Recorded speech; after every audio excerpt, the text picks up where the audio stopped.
नमस्कार बच्चों। फार्मेकोलॉजी की नेक्स्ट क्लास अपन स्टार्ट करते हैं। तो इसमें सबसे पहले अपन देखेंगे कि फादर के बारे में क्वेश्चन पूछा जाता है कि फादर ऑफ वेटनरी फार्मेकोलॉजी कौन है। सबसे पहला आपको याद रखना है फादर ऑफ वेटनरी फार्मेकोलॉजी। तो ये प्रश्न भी कई बार पूछा जाता है, तो इसका आंसर आपको याद रखना है क्या है। और रूडोल्फ रूडोल्फ बूचेम। क्या नाम है? रूडोल्फ बूचेम। ठीक है, ये प्रश्न आपको याद रखना है। कई बार ये भी पूछा जाता है कि father of modern modern veterinary pharmacology किसे कहा जाता है। फार्मेकोलॉजी तो याद रखिए L Meyer Jones. L Meyer Jones को जो है father of modern veterinary pharmacology कहा जाता है। प्रश्न ये पूछा जा सकता है कि भारतीय वेटनरी फार्मेकोलॉजी के प्रश्न पिता कौन है। तो याद रखिए father of Indian Indian veterinary pharmacology. तो ये भी आपको याद रखना है, कई बार एग्जाम में पूछा जाता है। तो ये है रामनाथ चोपड़ा। भारत में वेटनरी फार्मेकोलॉजी के पिता जो हैं वो कौन है? रामनाथ चोपड़ा है। ठीक है, ये आपको याद रखना है। कई बार जो है आपको ये भी पूछा जाता है कि फादर ऑफ कीमोथेरेपी कौन है। Father of chemotherapy.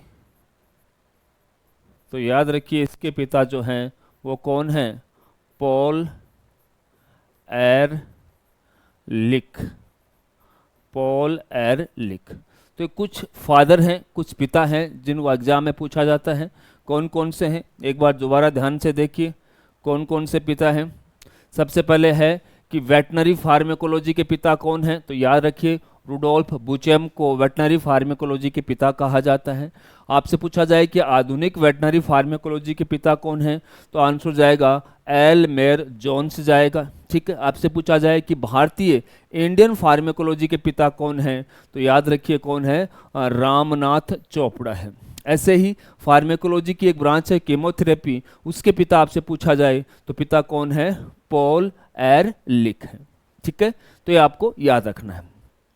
चलिए आगे स्टार्ट करते हैं। अपना आगे का आज का टॉपिक जो है वो है प्रिस्क्रिप्शन राइटिंग, उपचार पर्ची लिखना। क्या है अपना आज का टॉपिक? उपचार पर्ची और लिखना, यानी कि उपचार पर्ची लिखना अपन जो है इस क्लास में सीखेंगे। उपचार पर्ची लिखना यानी कि प्रिस्क्रिप्शन राइटिंग जो है वो अपन इस क्लास में देखेंगे। सबसे पहला प्रश्न यही आता है कि उपचार पर्ची है क्या? उपचार पर्ची रियल में है क्या? उपचार पर्ची क्या है? प्रिस्क्रिप्शन पैड जो है वो क्या है, यह आपको समझना है। तो देखिए उपचार पर्ची जो है एक रजिस्टर डॉक्टर द्वारा, रजिस्टर्ड मतलब जो पंजीकृत किया हुआ हो, उस पंजीकृत डॉक्टर द्वारा या तो दवा कंपनी हो सकता है, या कोई केमिस्ट हो सकता है, या वेटनरी असिस्टेंट हो सकता है यानी कि कंपाउंडर हो सकता है, या पशुपालक को दिया गया लिखित आदेश ही उपचार पर्ची कहलाता है। तो इसकी परिभाषा क्या हो गई कि किसी पंजीकृत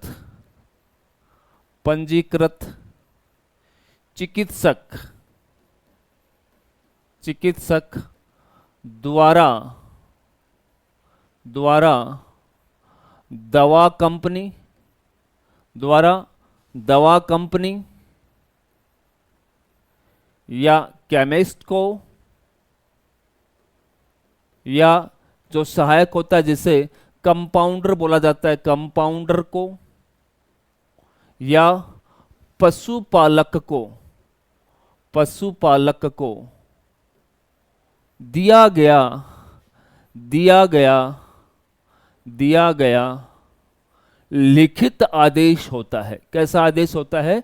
लिखित आदेश होता है, मौखिक नहीं होता है, ये एक लिखित आदेश होता है।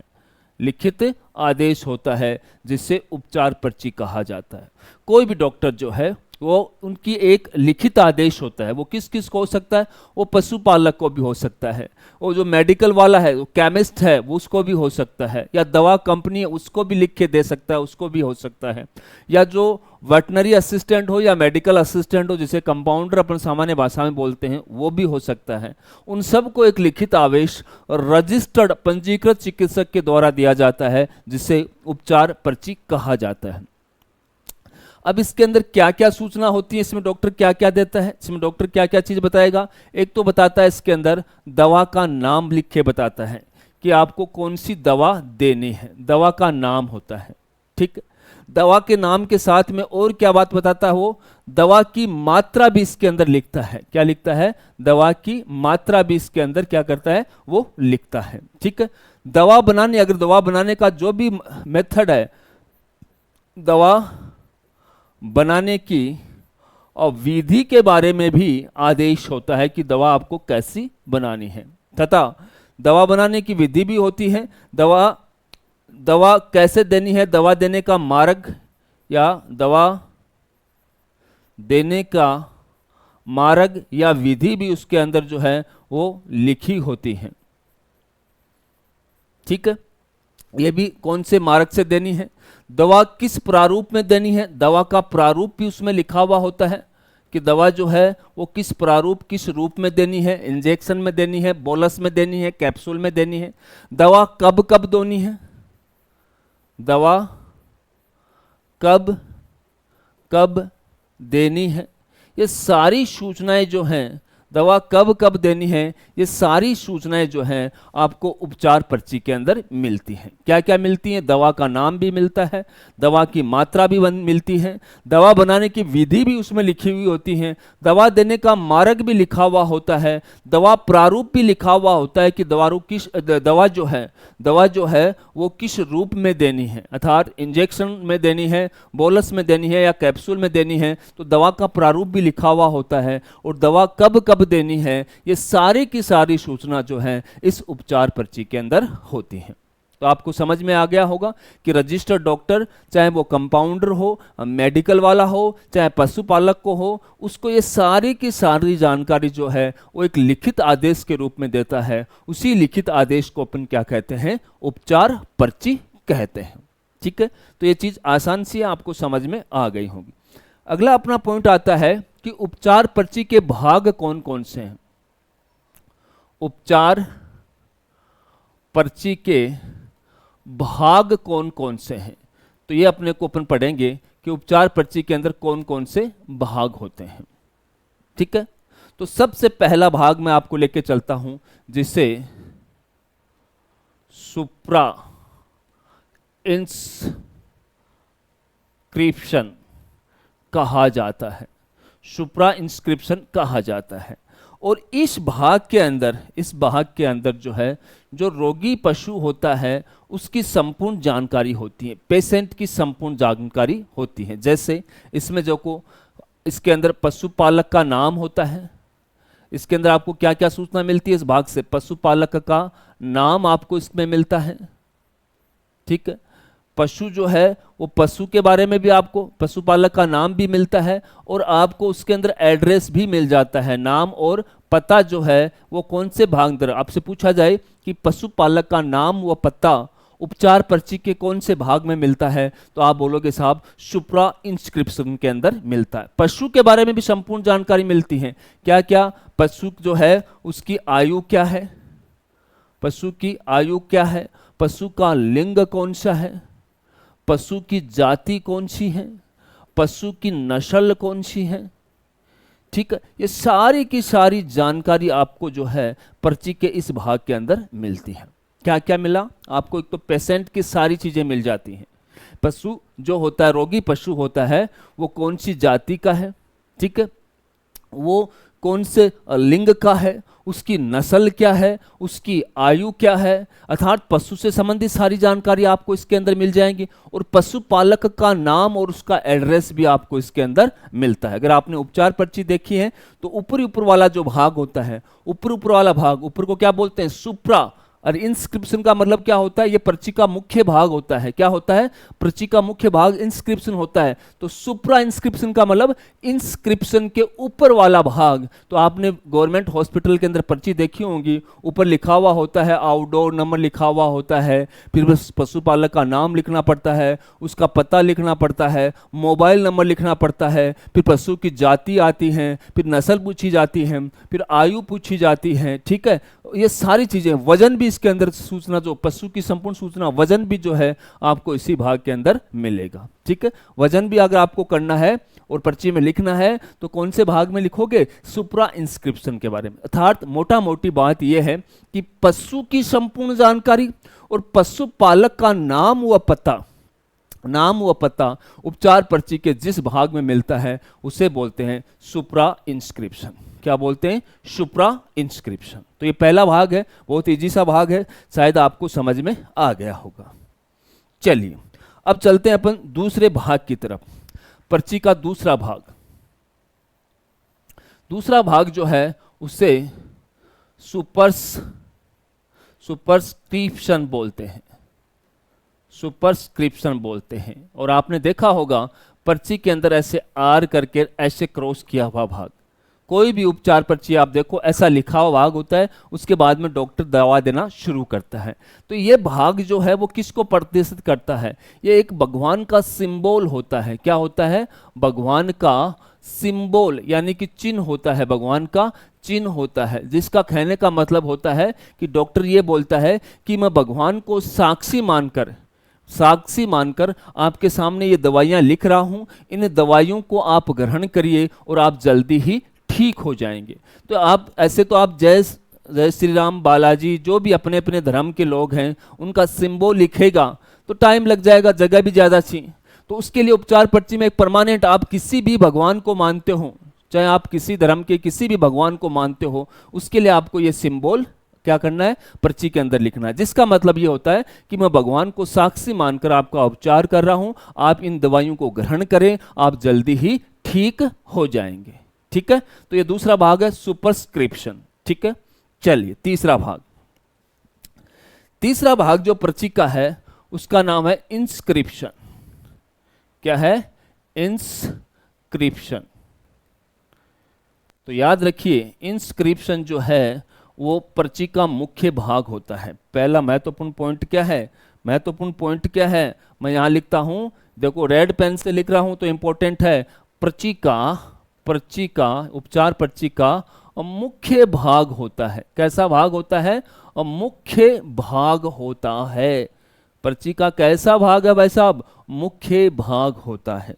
ठीक है साहब, समझ में आ गया। आगे देखिए, ये आपको किस किस चीज की जानकारी देगा, यह आपको देगा दवा का नाम और उसकी मात्रा, दो चीजों के बारे में बताता है। ये क्या बताता है, दवा का नाम व दवा की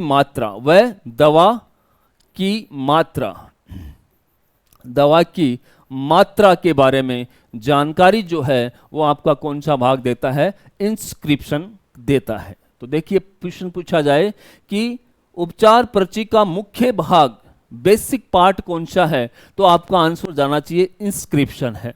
और ये भाग जो हमें किसके बारे में जानकारी देता है, तो याद रखिए दवा का नाम भी देता है और दवा की मात्रा के बारे में भी बताता है। ठीक है, अब कौन कौन सी दवा जो है इस भाग के अंदर लिखी जाती है, दवा कौन कौन सी लिखी जाती है, तो देखते जाइए। एक दवा जो सबसे पहले लिखी जाती है, पहली दवा जो होती है उसे बेसिक ड्रग कहा जाता है। बेसिक ड्रग का मतलब होता है आधारभूत औषधि। जो मुख्य औषधि होती है, जो मुख्य औषधि लिखी जाती हैं, उस औषधि को बेसिक ड्रग या आधारभूत औषधि कहा जाता है। इंस्क्रिप्शन के अंदर आप जो दवा के नाम लिख रहे हो तो कौन कौन सी दवाएं लिखी जा सकती हैं, तो एक दवा तो आपको लिखनी पड़ेगी, बेसिक ड्रग लिखनी पड़ेगी, आधारभूत औषधि, मुख्य औषधि आपको लिखनी पड़ेगी। यह आपकी पहली औषधि है, ठीक है। दूसरी औषधि जो है, इस आधारभूत औषधि की तीव्रता, पोटेंसिटी, क्षमता, इस आधारभूत औषधि की क्षमता बढ़ाने के लिए एक औषधि और लिखी जाती है जिसे एडजुवेंट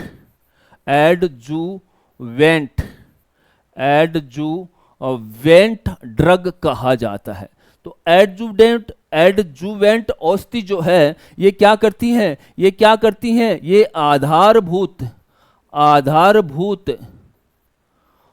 आधारभूत औषधि की क्षमता बढ़ाती हैं, कि क्या बनती हैं, क्षमता बढ़ाती हैं।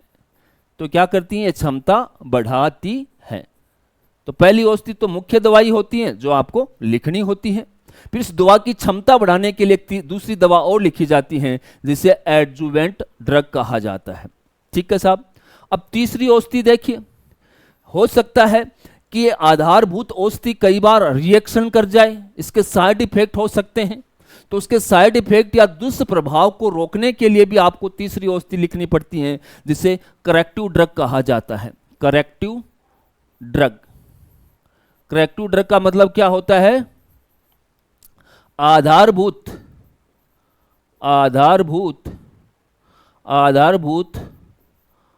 औषधि के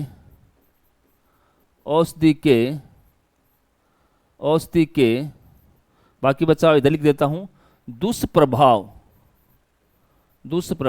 को रोकने के लिए आपको करेक्टिव ड्रग देनी पड़ती है। और 4 नंबर की औषधि जो है, ये सारा का सारा पार्ट इधर आ रहा है, 4 नंबर के अंदर आप लिखोगे व्हीकल या माध्यम, ऐसा व्हीकल या माध्यम जिसके अंदर आपको आधारभूत औषधि जो है रखी जाती है, घोली जाती है, उसको बोलते हैं व्हीकल। क्या बोलते हैं, व्हीकल। तो इंस्क्रिप्शन उपचार पर्ची का मुख्य भाग होता है और इसके अंदर दवा का नाम और उसकी मात्रा लिखी हुई होती है। दवा में भी एक तो आधारभूत औषधि होती है, दूसरी आधारभूत औषधि की क्षमता बढ़ाने के लिए एडजुवेंट ड्रग्स, आधारभूत जो औषधि होती हैं उसकी क्षमता बढ़ाने के लिए एडजुवेंट ड्रग जो है वो लिखी जाती हैं। और आधारभूत औषधि के कोई दुष्प्रभाव हो उसको ठीक करने के लिए आपको करेक्टिव ड्रग जो है वो काम में ली जाती हैं। और आधारभूत औषधि को जिसमें घोल के दिया जाता है अर्थात जिस माध्यम में रखा जाता है उस व्हीकल को भी यहाँ पर लिखा जाता है, उसको भी यहाँ पर क्या लिखा जाता है, लिखा जाता है, ठीक है। तो ये पर्ची का तीसरा भाग है जिसे इंस्क्रिप्शन कहते हैं, ठीक है। आगे चलते हैं। 4 नंबर का जो भाग है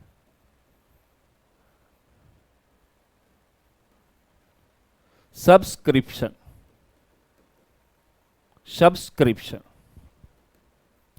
तो आपको क्या मिल गया, औषधि का नाम मिल गया, उसकी मात्रा मिल गई। अब औषधि जो है वो कौन से प्रारूप में देनी है, कौन से रूप में देनी है, इस बात की जानकारी जो है आपका अगला भाग देता है, उसे सब्सक्रिप्शन कहा जाता है। तो ये क्या करता है, औषधि के प्रारूप व रूप के बारे में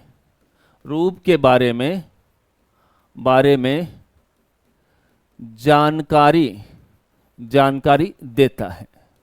जैसे मैं लिख देता हूं, रूप के बारे में जानकारी कैसे देता है, देखिए, देखते जाइए।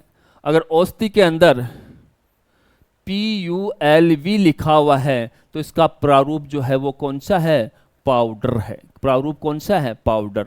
अगर CAP लिखा हुआ है तो औषधि का प्रारूप कैसा है, कैप्सूल है। क्या है, कैप्सूल है। अगर BOL लिखा हुआ है तो औषधि का प्रारूप क्या है, बोलस है। क्या है, बोलस है। अगर TAB लिखा हुआ है तो औषधि का प्रारूप जो है वो क्या है, टेबलेट है।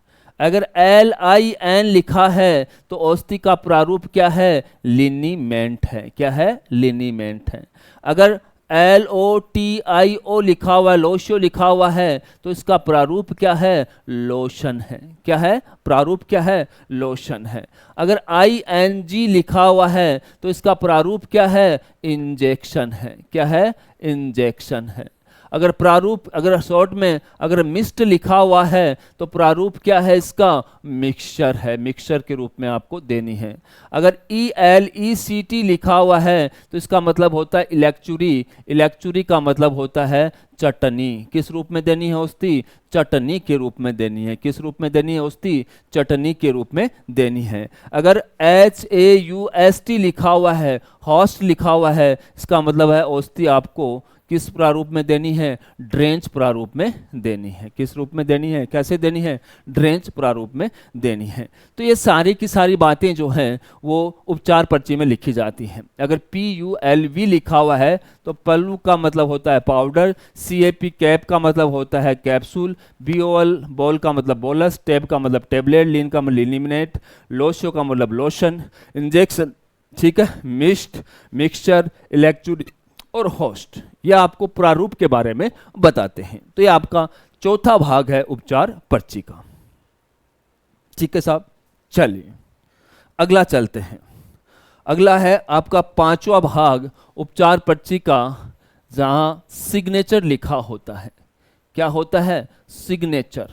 तो सिग्नेचर आपको क्या बताता है कि औषधि कब कब और किस किस और रूट से देनी है। यह आपको क्या बताता है कि औषधि आपको दिन में कब कब और किस किस मार्ग से देनी है। तो क्या बताता है कि दवा कब कब देनी है, कब कब देनी है, कब कब देनी है। पहली बात तो यह है। दूसरी बात बताता है कि दवा किस मार्ग से देनी है, किस रास्ते से, किस मार्ग से देनी है, किस मार्ग से देनी है। तो ये चीज आपको याद रखनी है। ठीक है। और लास्ट आपका भाग जो होता है उसे इनिशियल कहा जाता है। और इनिशियल में क्या होते हैं? डॉक्टर का नाम होता है, चिकित्सक का जो है वो नाम होता है और उसका दिनांक होता है। तो क्या होता है? चिकित्सक का नाम और दिनांक जिस भाग में, उपचार पर्ची के जिस भाग में लिखा जाता है उस भाग को इनिशियल कहा जाता है। तो ये आपका जो है एक उपचार पर्ची के भाग थे। क्या थे? उपचार पर्ची के भाग थे। मुख्य 6 भाग हैं। पहला सुपराइंस्क्रिप्शन, दूसरा है सुपरस्क्रिप्शन। एक बार मैं दोबारा दिखा देता हूं आपको स्टार्टिंग से। देखिए, सबसे पहला भाग है वो सुपराइंस्क्रिप्शन है, दूसरा भाग है वो सुपरस्क्रिप्शन है, तीसरा भाग है जो मुख्य भाग है इंस्क्रिप्शन है, चौथा भाग देखिए सब्सक्रिप्शन है, पांचवा भाग सिग्नेचर है और छठा भाग जो है आपका क्या है? इनिशियल है। ठीक है। तो ये सारी चीजें आपको समझ में आ गई। इसके अलावा उपचार पर्ची में कुछ एब्रीवेशन यूज किए जाते हैं, संक्षिप्त शब्द यूज किए जाते हैं। उनका डिटेल मतलब क्या होता है, रियल मीनिंग क्या होता है, वो भी अपन देखते हैं। एब्रीवेशन कौन कौन से जो है डॉक्टर, एब्रीवेशन संक्षिप्त कौन कौन से डॉक्टर जो है, इसको मैं लिख देता हूं, संक्षिप्त कौन कौन से जो है वो यूज करता है, जिसका मतलब भी आपको पता होना चाहिए। जिसका मतलब भी आपको क्या होना चाहिए? पतला होना चाहिए। अगर डॉक्टर पर्ची में कहीं पर स्टेट लिखता है, इसका मतलब होता है कि वो औषधि आपको तुरंत देनी है। क्या करनी है? तुरंत देनी है। वो औषधि आपको क्या देनी है? तुरंत देनी है। अगर वो SOS लिखता है तो जो इसका मतलब होता है कि ये औषधि आपको कब लेनी है? जब जरूरत हो तब आपको ये औषधि लेनी है। जब जरूरत हो तब ये औषधि आपको लेनी है। जैसे कई बार घबराहट की औषधि जो है कई पेशेंट अपने साथ ही रखते हैं, जब उनको घबराहट होती है तब वो औषधि लेते हैं, तो डॉक्टर उसके सामने लिखता है SOS, मतलब जब आपको जरूरत हो तभी आपको औषधि लेनी है। ठीक है। SS लिखा है, इसका मतलब होता है जो भी औषधि लेनी है वो आपको जो भी कैप्सूल मिले उसका आधा भाग आपको क्या करना है? काम में लेना है। कैसा भाग काम में लेना है? आधा भाग आपको काम में लेना है। ठीक है। अगर ए लिखा हो, ए का हो तो मतलब प्रत्येक का, ए का मतलब होता है कोई भी औषधि है, प्रत्येक का मतलब होता है ए का मतलब होता है प्रत्येक का मतलब, और स्मॉल ए आ जाए तो इसका मतलब होता है पहले, स्मॉल ए आ जाए इसका मतलब होता है पहले। तो एसी एंटीसीबम, खाना खाने से पहले, अगर एसी लिखा हुआ हो तो ये औषधि आपको खाना खाने से पहले, खाने से पहले आपको लेनी है। अगर पीसी लिखा हुआ हो तो ये औषधि आपको खाना खाने के बाद, पोस्ट सिबम, खाना खाने के बाद लेनी है, खाना खाने के बाद आपको जो है ये औषधि आपको लेनी है। ठीक है, तो ए का मतलब पहले, डबल ए आ जाए तो प्रत्येक का, मतलब प्रत्येक का, डबल एस आ जाए तो आधा होता है, ऐसा उसका मतलब जब भी जरूरत हो तब, स्टेट का मतलब होता है तुरंत। ठीक है, एक लिखा हुआ आ जाए कोई औषधि के सामने एडलिब, एडलिब का मतलब है औषधि जितनी मर्जी हो, जितनी आपकी मर्जी हो उतनी औषधि आप ले सकते हो, जितनी मर्जी हो, मर्जी का मतलब मन में जितना हो उतनी आप औषधि ले सकते हो अगर एडलिब लिखा हुआ हो। ठीक है, जितनी आपको मर्जी हो, ठीक है, तो उतनी आपको लेनी है। अगर क्यू एस लिखा हुआ आ जाए, क्यू और एस, तो इसका मतलब होता है कि औषधि आपको पर्याप्त मात्रा में लेनी है। कितनी मात्रा में? पर्याप्त मात्रा में लेनी है। कितनी? पर्याप्त मात्रा के अंदर आपको औषधि लेनी है। ठीक है, तो एडलिब लिखा हुआ आ जाए तो जितनी मर्जी हो उतनी लेंगे। क्यूएस का मतलब होता है पर्याप्त मात्रा में औषधि आपको लेनी है। अगर लिखा हुआ आ जाए पर्ची के अंदर, डॉक्टर ने लिख दिया BID या BD लिख दिया या BDS लिख दिया, इसका मतलब होता है दिन में 2 बार औषधि आपको लेनी है। इसका मतलब क्या हो गया? दिन में 2 बार आपको जो है औषधि लेनी है। अगर लिखा हुआ आ जाए TID या TD या TDS लिखा हुआ आ जाए तो औषधि दिन में 3 बार लेनी है। दिन में कितनी बार लेनी है? दिन में कितनी बार औषधि लेनी है? दिन में 3 बार आपको ये औषधि लेनी है। कितनी बार लेनी है? 3 बार लेनी है। अगर लिखा हुआ आ जाए QID या QD लिखा हुआ आ जाए या QDS लिखा हुआ आ जाए तो ये औषधि जो है आपको दिन में 4 बार लेनी है। 4 बार लेनी है। ठीक है, एक सिंबल आपके सामने आया ही है, RX भगवान का सिंबल, मतलब इसका मतलब क्या होता है? इससे ग्रहण करें, टू टेक इट मतलब ग्रहण करें, ग्रहण करें, ईश्वर को साक्षी मानते हुए आप इसको ग्रहण करें। तो ये कुछ एब्रीवेशन है, संक्षिप्त शब्द हैं जो पर्ची में लिखे जाते हैं। कुछ मैंने आपको जो है पाउडर कैप्सूल वो आपको सब्सक्रिप्शन के अंदर मैंने आपको यहाँ पर लिखाए, देखो सब्सक्रिप्शन में देखो, ये भी एब्रीवेशन में आते हैं, लेकिन ये मैंने सब्सक्रिप्शन में आपको लिखा दिए, ये भी आपको याद रखने हैं। और कुछ जो बच गए वो आपको यहाँ याद करने हैं, जिसमें स्टेट का मतलब तुरंत होता है, SOS का मतलब जब भी औषधि की जरूरत हो तब लें, SS का मतलब आधा, A का मतलब प्रत्येक का, ए का मतलब पहले होता है, तो एंटी सिबम मतलब AC का मतलब खाना खाने से पहले, पोस्ट सिबम मतलब खाना खाने के बाद में, एडलिब का मतलब जितनी मर्जी हो उतना लें, और QS का मतलब पर्याप्त मात्रा में औषधि लें, और BID का मतलब होता है दिन में 2 बार लें, TID का मतलब 3 बार लें, QID का मतलब दिन में 4 बार लें, और RX का मतलब है इससे आप ग्रहण करें। तो ये कुछ एब्रीवेशन थे जो आपको याद रखना था। तो ये एक अपना टॉपिक था फार्मेकोलॉजी में, प्रिस्क्रिप्शन राइटिंग, जो मैंने आपको क्लियर किया। ठीक है, मैं आशा करता हूँ आपको समझ में आया। अभी के लिए इतना ही, धन्यवाद।